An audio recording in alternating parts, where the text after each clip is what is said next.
For the past few years, Austin comedy has been sold as a replacement capital. The narrative was simple. Comedians fled coastal cities, a major club opened, podcasts followed, and suddenly Austin became the gravitational center of stand-up culture. That story still exists online. On the ground, it's starting to fray.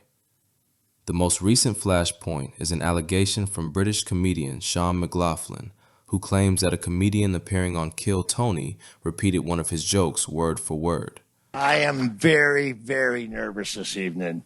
I've just been informed by my wife that we're expecting a child. Let me finish. We're expecting a child to come out with some serious allegations against me. But it has recently emerged that me and my wife are expecting a child. You have to let me finish the sentence. You have to let me finish. We're expecting a child to make some pretty serious accusations against me.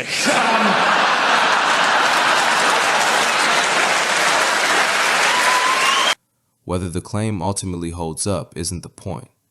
What matters is that this kind of accusation is emerging now, at a moment when the Austin scene appears to be losing momentum. Joke theft accusations tend to surface when scenes become crowded, insular, or creatively stagnant.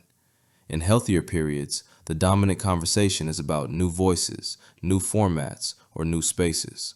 In weaker periods, attention shifts inward, and originality becomes something people defend rather than something they encounter. This allegation lands against a backdrop that already suggests strain. A recent video from Austin-based comedian Joe Begley describes a scene that has moved past its boom phase and into something closer to burnout. Population growth has slowed. Ticket sales are softer, especially in the fall. Audiences that once turned out consistently are becoming selective or disengaged. I think so much has changed in Austin comedy since then. We're in a bit of a hangover right now as a scene, which is everybody moved down here. There was a bunch of excitement about the mothership opening up. There were all these comedians that were moving down here. And that created like a buzz around the city. The city was growing. People were coming in. People were super fired up to watch stand up and be a part of this thing that's growing. I mean, when I moved here, I felt this general feeling where I'd done stand up and lived for long periods of time in San Francisco, San Jose, Boston, abroad, and I would walk into these bars and coffee shops and I'd sit there without my headphones in, and not once did I ever hear anyone talking about comedy. But in Austin, it was exciting. Like, you would hear people having conversations about your friends. You would get recognized for being on local shows. People would look at you and be like, I saw you on that thing. Since that has happened, over the course of the last year, I feel like there's like a general kind of burnout with Austin comedy that's going on, where a few things are kind of happening in conjunction. I'm running a lot of Don't Tells up in Georgetown. The audience there is steady, but this fall in particular, I've seen a dramatic drop off in audiences at a lot of places. It's become a lot harder to move tickets. I've seen a lot of people kind of stagnate and burn out. I think people are bored of the comedians they're seeing. I think this excitement around Austin is kind of drying up, not just the Austin comedy scene, Austin itself. This context reframes the Kill Tony controversy. The show remains the most visible product of Austin comedy, but visibility doesn't equal vitality. When a scene's flagship export is involved in accusations of recycling material, especially material originating outside that ecosystem, it suggests that the pipeline isn't generating enough new ideas to sustain itself. The international dimension makes this worse, not better.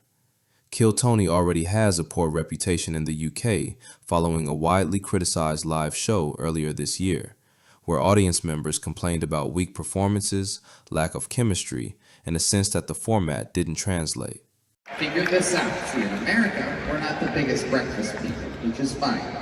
No big deal. You guys need a big hearty breakfast, and then you work really hard in the morning and the afternoon, an early day, and then when you get off work, you immediately get shit-faced. See, in America, we do a thing where we work really hard, eat a good lunch, have a decent breakfast maybe, and then when we get done with work, we then, the more you boo, the longer I'll go. That response reinforced an existing perception abroad that the Austin comedy scene, and Kill Tony in particular, is highly self-referential and dependent on insider energy. When that same ecosystem is now accused of borrowing from British comedians, it doesn't read as coincidence, it reads as asymmetry. One side is exporting culture, the other may be scraping for it. This raises a broader question about creative circulation. If Austin comedy were thriving, its influence would move outward.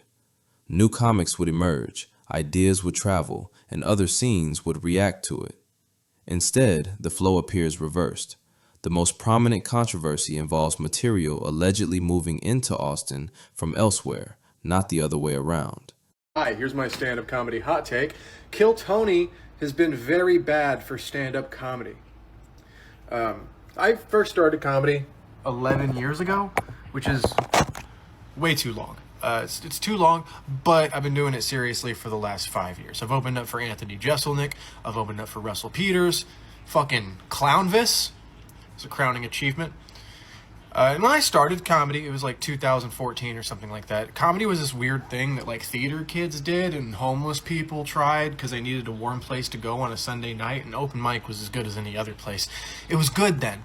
It was authentic. It was like you met people doing comedy and they were actually doing comedy because they had an authentic passion for something. And now, because of things like Kill Tony and like 20% somehow Matt Rife nipples, it's this thing that cool people do, and it's great, I guess, for comedy as like a capitalistic entity. There's way more money to be made. That's cool, but I don't know if it's good for the overall impression society has on stand-up comedy as a whole. There's also a structural issue. Kill Tony's format, while still effective at generating moments, is heavily localized. It feeds on the same venues, the same audience expectations, and the same rotating pool of performers. That kind of setup works best when regularly disrupted, by touring, by unfamiliar crowds, or by scenes with different sensibilities. Without that disruption, repetition becomes harder to avoid, which is why some of the criticism aimed at Tony Hinchcliffe himself feels less personal and more directional. The argument isn't that the show should end, but that it may need to leave Austin more often. Touring forces recalibration. It exposes blind spots. It prevents a scene from mistaking comfort for relevance. The joke theft allegation, whether proven or not, functions as a warning sign, not of individual wrongdoing, but of creative compression. When a scene grows quickly and then plateaus, it risks turning inward. The result isn't collapse, but stagnation. Fewer risks, fewer breakthroughs, and more disputes over ownership. Austin comedy isn't dead, but it's no longer expanding. And in comedy, a scene that stops growing has to work much harder to stay original. If it doesn't, the accusations won't stop, because originality will feel scarce even when it isn't.